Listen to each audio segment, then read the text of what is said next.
በምዕራብ ኦሮሚያ የጦር አዛዥ የኦሮሞ ነጻነት ግንባር ጦር አዛዥ ጃል መሮ ከሰይፈ ነበልባል ራዲዮ ጋር ቆይታ ለማድረግ ፈቅደህ ከኛ ጋር ስለተገኘህ ደግሜ በአድማጮቼ ስምና በዝግጅት ክፍሉ ከልብ አመሰግናለሁ ጃል መሮ። እኔም አመሰግናለሁ። መልካም ጃል መሮ፣ እንግዲህ መንግስት በምዕራብ ኦሮሚያ እየወሰድኩ ያለው ህግን የማስከበር እርምጃ እንጂ ወገኖችን የመፍጀት ወይም ሲቪል የማጥቃት እርምጃ አልወሰድኩም ይላሉ። አቶ ታዬ ደንዳም በበኩላቸው በጫካ ውስጥ ያለውን ሽፍታም አይቀጡት ቅጣት እየቀጣ ነው እንገኛለን እያሉ ይነገራል ተናግረዋል። እስኪ በወለጋ አካባቢ ያለውን ጠቅላላ አድርገው ይንገሩን። እውነት የሰላም ማስከበር ህግን የማስከበር ሁኔታ ነው እየተካሄደ ያለው? እሺ፣ አመሰግናለሁ። የቡዳ ሀገር ገንፎ ነው የሚባለው። ሳልወድ በግድ እንድስቅ ነው ያደረገኝ። ህግን የማስከበር እርምጃ እየወሰድን ነው፣ አይቀጡ ቅጣት እየቀጣናቸው ነው የሚባለው ከዚህም በፊትም ተደጋግሞ ስለሚወራና ስለሚነገር በዚህ ላይ ምንም ባልል ነው የሚሻለው። ህግ የምታስከብር ከሆነ ህግ ያለበት ሀገር ሆኖ ህግ ኖሮ ነው ህግ የምታስከብረው። ህግ በሌለበት ሀገር ህግ ማስከበር ወሬ ባይወራ ነው የሚሻለው። ህግ የሚያስከብሩ ከሆነና በዚህ መልኩ ተንቀሳቅሰው ቢሆን ህዝብ በማፈን አይደለም። ውጊያው የሚካሄደው ጫካ ውስጥ እነሱ እንዳሉት ከኦሮሞ ነጻነት ሰራዊት ጋር ቢሆን ህዝቡን ማፈን ለምን አስፈለገ የሚለውን ጥያቄ መልስ መመለስ ያለባቸው እነሱ ራሳቸው ናቸው። እንግዲህ እነሱን አግኝተህ መጠየቅ ከቻልክ ለማለት ነው። እዚህ እየተደረገ ያለው ከዚህም በፊት ከነበረው ከኦሮሞ ነጻነት ሰራዊት ጋር የሚደረገው ውጊያ የተለየ አይደለም። ከዚህም በፊት የነበረ ነው። ምንም የተለወጠ ነገር የለም። እኛ ካለንበት ቦታ አንዲት እርምጃ ወደኋላ ፈቀቅ ያልንበት ምንም አይቀጡ ቅጣት አይደለም። ተያይተንም ብዙ የተታኮስንበት ቦታ ትንሽ ነው። እየተደረገ ያለው ከዚህም በፊት ለማ መገርሳ ተናግሯል፣ ሽመልስ አብዲሳ ደግሞ ተናግሯል። የምዕራብ ኦሮሚያ በምዕራብ የሚገኙት የኦሮሞ ህዝቦች ረሃብ ወደፊት ሊያጠቃቸው ይችላል ብለው ነበር። ሚዲያ ላይ መልሰው መላልሰው አወሩትና ሰው ጭንቅላቱ ውስጥ እንዲቀበል አድርገው ትንሽ ከቆዩ በኋላ አሁን ሰብል ከእርሻ ማሳ ላይ የሚሰበሰብበት ጊዜ ነው፣ ቡናም የሚለቀምበት ጊዜ ነው። በዚህም ጊዜ እንግዲህ እንደምታየውና እንደሚታወቀው ሰዎች ከቦታ ቦታ እንዳይንቀሳቀሱ ሰው በሰው ከቦታ ወደ ቦታ የሚደረጉት ግንኙነቶች እንዳይኖሩ ተቋርጠው ህዝብ ወጥቶ ስራውን ሰርቶ ሰብሉን ሰብስቦ ቡናውን ለቅሞ ዕለታዊ ኑሮውን እንዳያካሄድ እያደረጉት ነው። አቅደውት የነበረውን የረሃብ ምኞት ሊያመጡት መሆኑ እንግዲህ በዚህ ነው የሚታወቀውና እየተደረገ ያለው ይሄ ነው እንጂ የኦሮሞ ነጻነት ሰራዊት ምንም አይነት የደረሰበትም ይሁን ምንም አይነት አይቀጡ ቅጣት አይደለም። እንግዲህ ከዚህም በፊትም እኮ 15 ቀን 5 ቀን 2 ቀን እያሉ ነበር እና አንተም ታውቀዋለህ፣ ማንም የሚያውቀው ነገር ነው። ይህንን ነገር ደግሞ አይቀጡ ቅጣት የሚቀጣ ሰው እንደዚህ አይነት አፈና አካሄድም እንደዚህ አይነት ግንኙነቶች ምናምን ያሉትን አቋርጥም ነበርና ይህንን በዚህ መልኩ ብመልስልህ ነው የሚሻለው።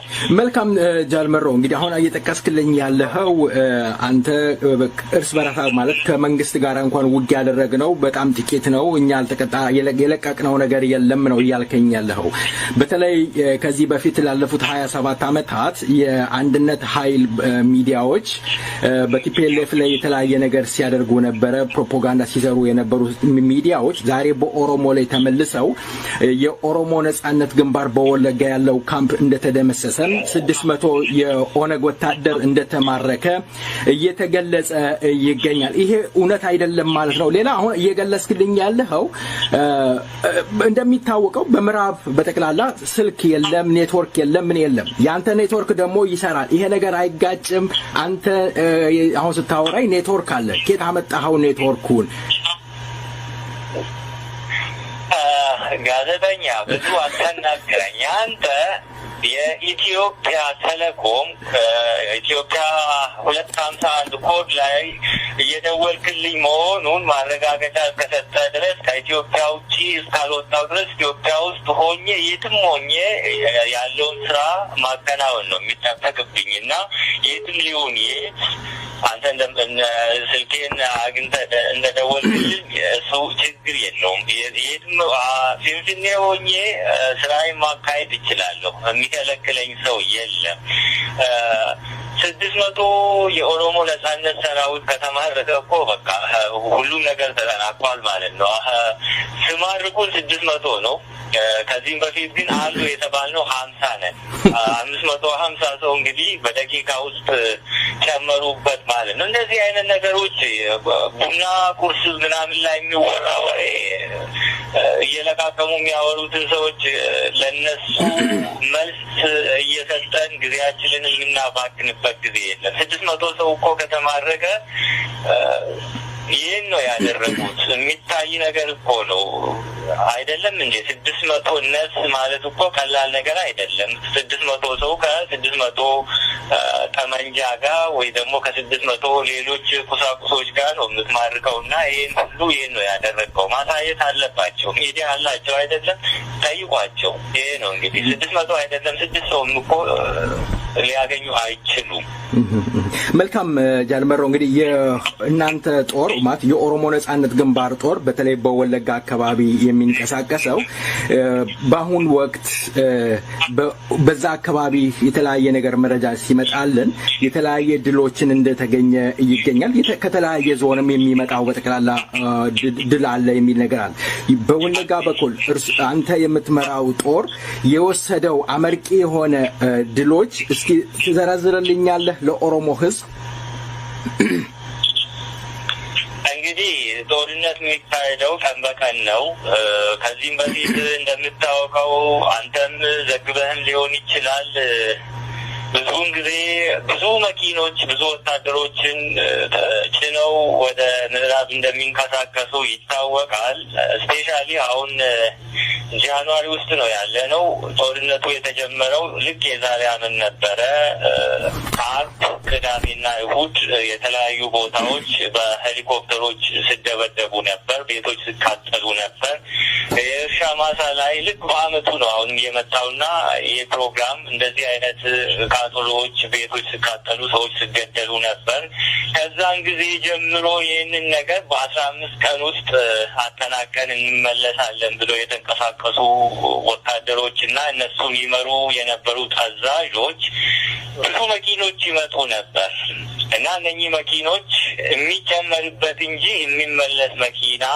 ወይ ደግሞ የሚመለስ የሚቀየር ወታደር የለም ይህን ወታደር ጉድጓድ ነው ወይ የበላው ብለህ መጠየቅ አለብህ እኛ ከሚደረጉት ውጊያዎች ብዙዎቹ ራስን የመከላከል ውጊያ ነው የሚደረገው አንዳንዴ ግን ከልክ ያለፉ በተለይ ደግሞ ህዝባችን ላይ የሚወሰደው እርምጃ የኦሮሞ ነጻነት ሰራዊትን የሚያስቆጣበት ጊዜ አለ በእንደዚህ አይነት ጊዜ እንግዲህ እነሱ አይቀጡ ቅጣት እየቀጣናቸው ነው አሉ ያልከኝ አይቀጡ ቅጣት እንቀጣበት ጊዜ እነሱ ያውቃሉ የኦሮሞ ነጻነት ሰራዊት ምን አይነት ውጊያ ነው የሚያካሂደው ህዝቡ ያውቃል ቀን በቀን የሚለቀመው ሬሳና ብዙ የደሃ ህብረተሰብ ልጆች ህይወታቸውን ለማይመጥናቸው ምንም ለማይገባው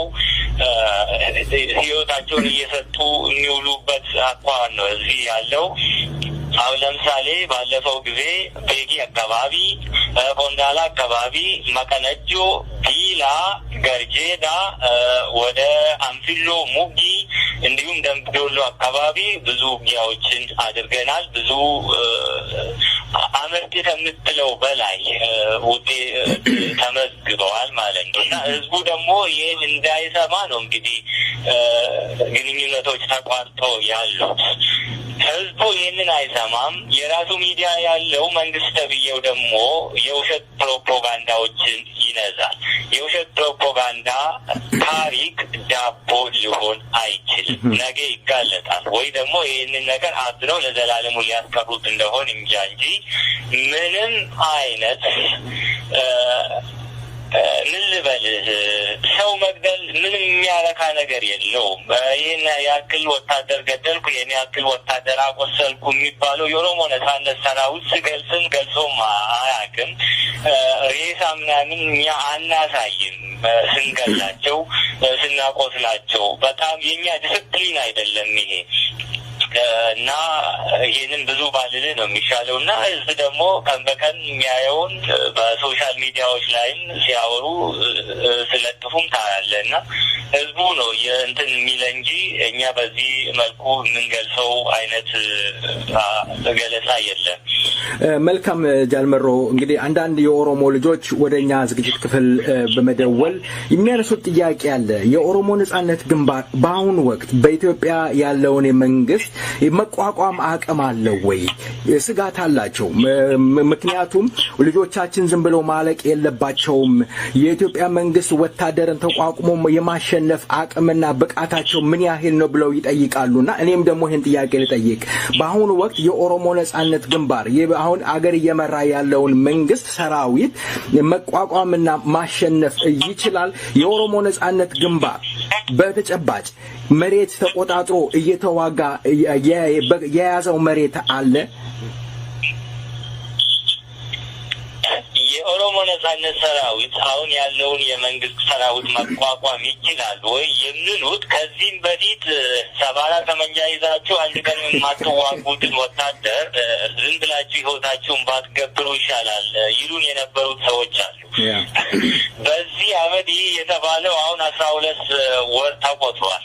12 ሰዓት ሳይሆን 12 ወር፣ አንድ አመት ሙሉ የኦሮሞ ነጻነት ሰራዊት ያለውን ሁሉ ከእግር ጥፍሩ እስከ ራስ ፀጉሩ ታጥቆ ያለውን የመንግስት ሰራዊት መቋቋም ሳይሆን ከመቋቋምም አልፎ በኦሮሚያ ገጠራማ አካባቢና አንዳንድ ትናንሽ ከተሞችን ተቆጣጥሮ ያለበት ሁኔታ ነው ያለው የኦሮሞ ነጻነት ሰራዊት።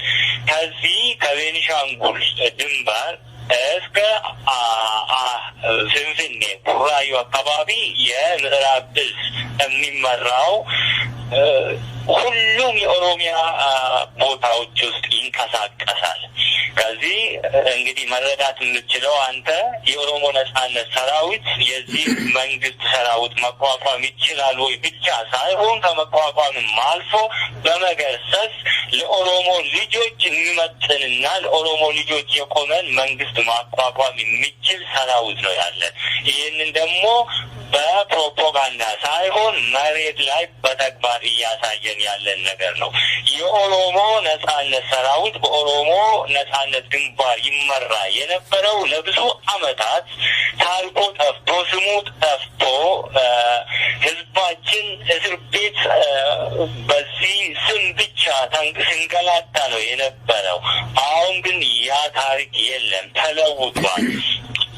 የኢትዮጵያ መከላከያ ሰራዊት የሚባለው አንድ ቦታዎች ችግር አለ ሲባል አይ መከላከያ ሰራዊታችን መጣ ምናምን ሲባል በደቂቃዎች ነገሮች ይለዋወጡና ተቆጣጥረናል የሚባሉት እንደዚህ አይነት የፍራቻና በፕሮፓጋንዳና በውሸት ላይ የተገነባ ሰራዊት ነበር ከዚህም በፊት።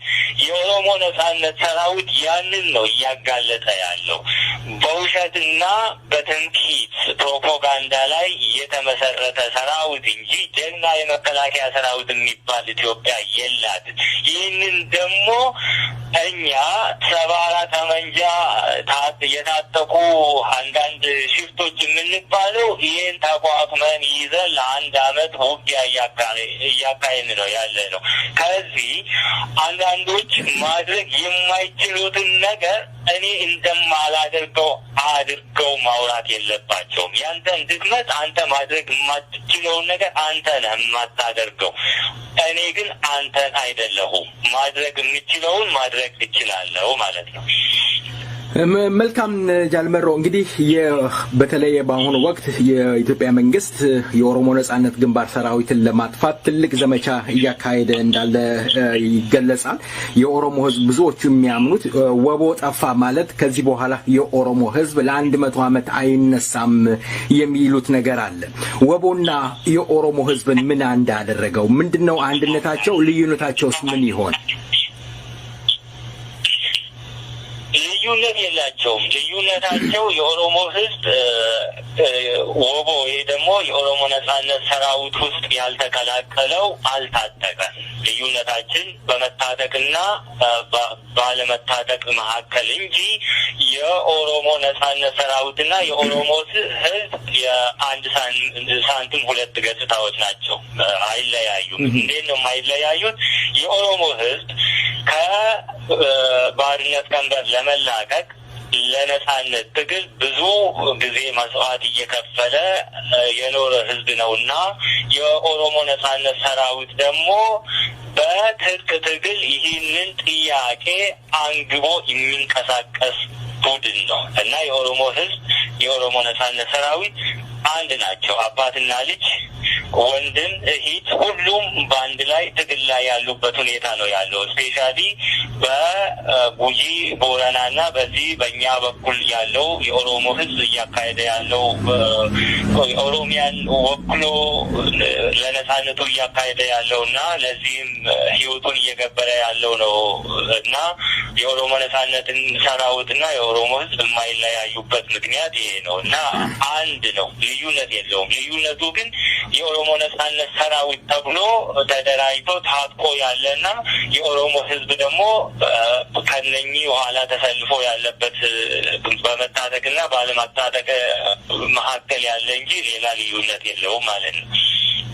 መልካም አንድ ሁለት ጥያቄዎች ይቀሩኛል። እንደው በተለይ በአሁኑ ወቅት እንደ ትልቅ ከዚህ በፊት በወለጋ አካባቢ የሚገኘው የኦሮሞ ነጻነት ግንባር 18 ባንኮች ዘረፈ የሚል የኢትዮጵያ መንግስት ሲገልጽ ነበረ።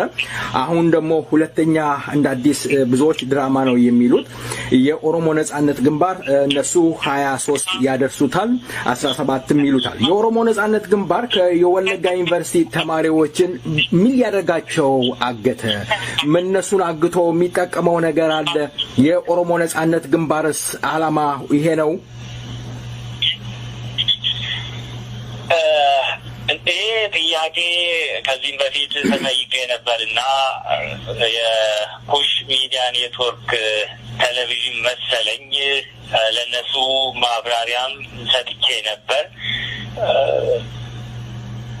በዚህ ጥያቄ ላይ መልስ ባልሰጥ ይሻላል ብዬ ነበረ ማስበው፣ ግን ስለጠየቀኝ ልመልስልህ።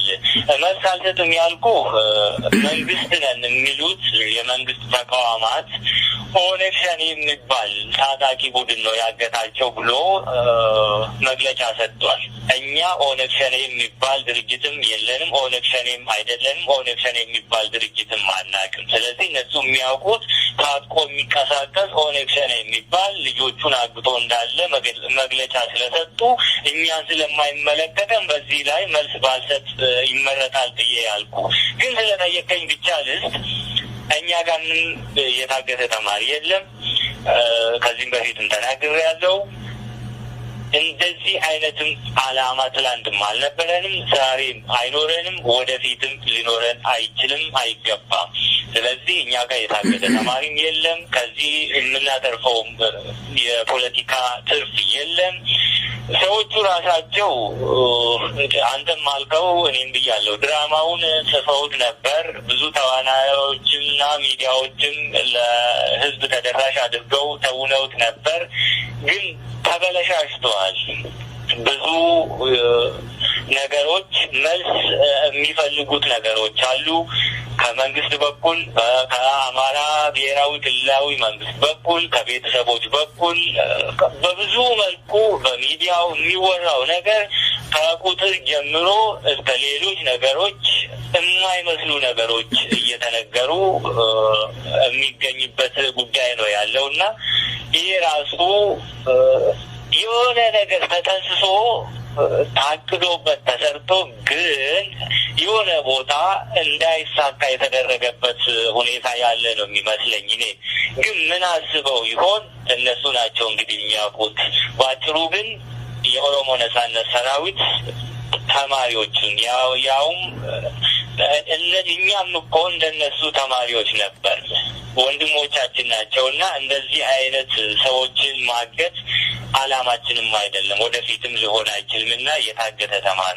እኛ ጋር የለም መልካም የኦሮሞ ነጻነት ግንባር በፊንፊኔ ላይ ያለው አቋም ምንድነው ለምሳሌ በአሁኑ ወቅት በከንቲባ ሆኖ ያስተዳደረ ያለው የኦሮሞ ልጅ ነው እንደዛም ሆኖ ግን መሬት ምዝበራው በጣም እየተስፋፋ ይገኛል ራሱን ባላደራ ብሎ ደግሞ የተቀመጠ አካል አለ ኦሮሞ ፊንፊኔ ላይ ባለቤት አይደለም አያገባውም ቄሮ የሚባለውንም በአሸባሪ እንከሳለን ዓለም አቀፍ በሚል እንቅስቃሴ እየተደረገ ይገኛልና የኦሮሞ ነጻነት ግንባር በፊንፊኔ ላይ ምን አይነት አቋም አለው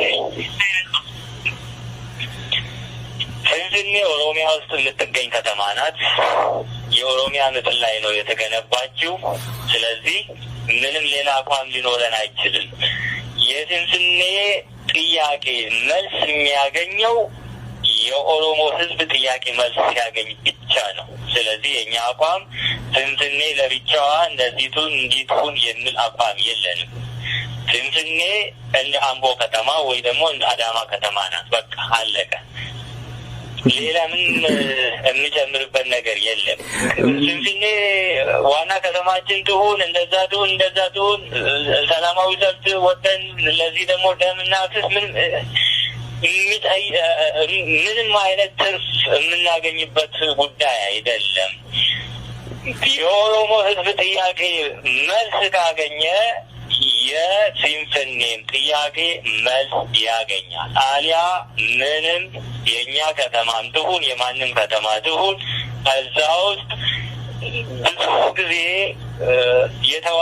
የተዋረንበትና ብዙ ነገሮች የተባልንበት ከተማ ስለሆነች የኦሮሞ ነጻነት ሰራዊት ስለ ፊንፊኔ ሌላ ምንም የተለየ አቋም የለውም ኦሮሚያ ናት አለቀ ይሄ ነው የኔ አቋም መልካም የመጨረሻ ጥያቄ የኦሮሞ ነጻነት ግንባር ግቡ ምንድነው የኦሮሞ ነጻነት ግንባር ከዳስፖራው ምንድነው የሚጠብቀው በአገር ቤት ያለው ኦሮሞ በምን መልክ ወይም በምን አይነት አካሄድ መንቀሳቀስ አለበት ትላለህ ጃል መሮ